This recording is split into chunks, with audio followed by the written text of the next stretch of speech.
Semakin maraknya peningkatan teknologi, maka terjadilah kemudahan pengajuan pinjaman tanpa agunan yang hanya bermodal KTP saja, membuat orang-orang pun tertarik untuk mencobanya.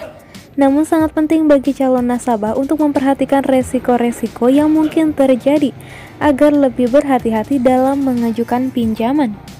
Untuk itu mari kita bahas, inilah 6 resiko pinjaman online yang harus kamu ketahui sebelum kamu memutuskan untuk meminjam uang.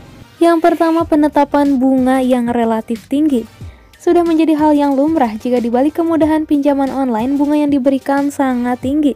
Terlebih OJK selaku memberi legalitas tidak mengatur batasan bunga terhadap perusahaan penyedia pinjaman online.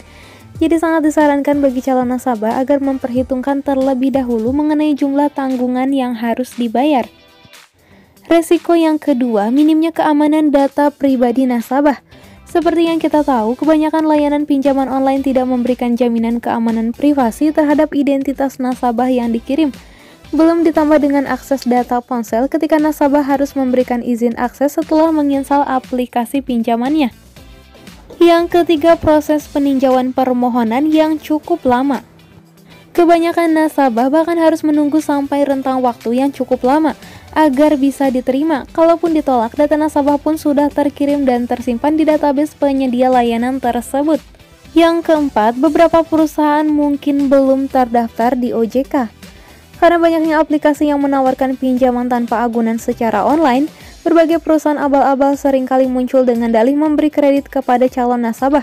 Aplikasi semacam inilah yang sangat rentan terhadap pencurian data nasabah untuk disalahgunakan. Jadi penting bagi calon nasabah agar memastikan aplikasi yang dipilih adalah perusahaan yang sudah terdaftar dan mendapat legalitas dari OJK.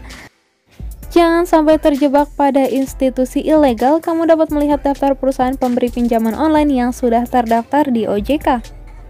Yang kelima, resiko penagihan yang kurang ramah. Sudah bukan hal yang asing ya, ketika nasabah seringkali mendapat perlakuan sikap kasar dari customer. Bahkan sebelum jatuh tempo pun tidak jarang nasabah mendapat sikap kasar yang menekan untuk segera membayar angsuran. Terkadang meneror orang-orang yang ada di dalam kontak handphone si penerima pinjaman yang tidak tahu menahu terkait proses peminjaman uang tersebut. Alhasil dapat meresahkan banyak orang. Yang keenam, biaya keterlambatan yang tinggi. Ketika nasabah melewati batas tempo pembayaran tertentu, maka nasabah diharuskan membayar denda yang cukup besar. Umumnya perusahaan akan meningkatkan nominal denda dari hari ke hari. Semakin lama keterlambatannya, maka akan membuat angsuran terhutang semakin membengkak.